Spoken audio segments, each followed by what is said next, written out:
¿Qué nos puede decir un solo día del calendario sobre la historia de todo un movimiento? Bueno, hoy vamos a hacer precisamente eso. Vamos a usar el 6 de marzo como una especie de lupa para explorar las muchísimas caras de la historia anarquista. Esa es la pregunta del millón, ¿no? A través de nacimientos, de huelgas, de legados, todo ocurrido en esta única fecha. Van a ver cómo 24 horas pueden de verdad contar una historia muchísimo más grande. Así que, empecemos. Para arrancar, vamos a conocer a dos mujeres que, cada una a su manera, construyeron las bases, los cimientos intelectuales y culturales de este movimiento. Una lo hizo con la palabra y la organización, y la otra, la otra lo hizo con el arte. Primero, hablemos de María Collazo. Ella nació, justamente, un 6 de marzo de 1884. Como pedagoga y periodista, fue una figura importantísima en la zona del Río de la Plata. De hecho, fue cofundadora del primer centro anarcofeminista de Argentina y una pieza totalmente clave en la famosa Huelga de las Escobas de 1907. A través de periódicos como La Nueva Senda, luchó sin descanso por la educación y sobre todo contra la discriminación salarial. Y fíjense qué curioso, en esa misma fecha, pero unos años después, en 1908, nace en Europa Madeleine Lambert. Ella era pintora y puso su arte literalmente al servicio de la revolución. Durante la Guerra Civil Española, por ejemplo, se dedicó a capturar los rostros de los militantes de la CNT-FAI, la gran confederación anarcosindicalista. Y no solo eso, más tarde usó su increíble talento para falsificar documentos y ayudar a la resistencia francesa durante la ocupación nazi. Entonces, aquí está el punto clave, ¿no? Estamos viendo dos formas muy distintas de construir un movimiento. Por un lado, el arma de Collazo era la educación, la organización de base, y por el otro, el arma de Lambaret era su pincel, que servía para crear propaganda, para documentar la lucha y hasta para salvar vidas. Ambas, a su manera, fundamentales. Muy bien, ya pasamos por las ideas, por las bases. Ahora, ¿cómo se ve todo esto en la práctica? Pasemos de las personas a la acción colectiva. Vamos a ver cómo esos ideales se llevaron a las luchas en la calle y al debate público a nivel internacional. Nos vamos al 6 de marzo de 1919, a Córdoba, España. Ese día estalla una huelga general masiva. ¿La razón? La inflación y lo caro que se había puesto todo después de la Gran Guerra. La protesta fue tan, pero tan potente que el gobierno tuvo que mandar al ejército.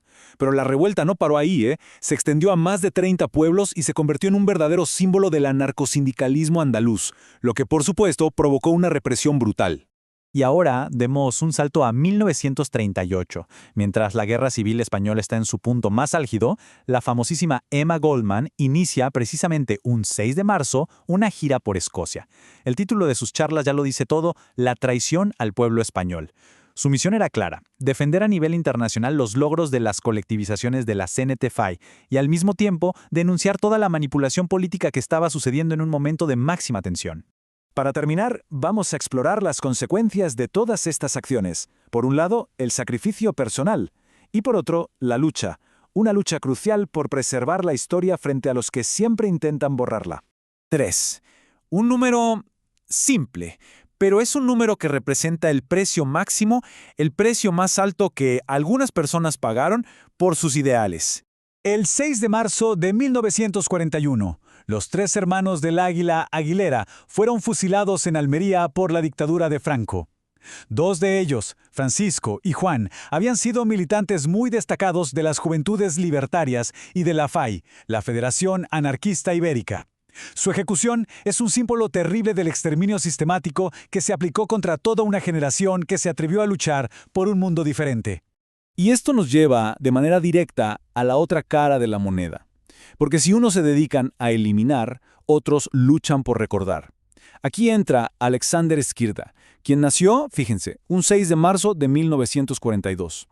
Él dedicó su vida entera a ser justamente el historiador de los vencidos, en particular del anarquismo ruso. Lo que es realmente increíble de su trabajo es que sin él, una gran parte de esta historia simplemente se habría perdido para siempre. Gracias a sus investigaciones y traducciones, hoy conocemos a fondo la historia de figuras como Néstor Magnó, la rebelión de los marineros de Kronstadt o las primeras críticas que hicieron los anarquistas a la dictadura bolchevique. Él, básicamente, preservó la memoria. Muy bien, a ver, hemos visto organizadoras, artistas, huelguistas, oradores, mártires e historiadores, y todo a través de la pequeña ventana de un solo día. Vamos a sintetizar qué es lo que nos dice todo esto.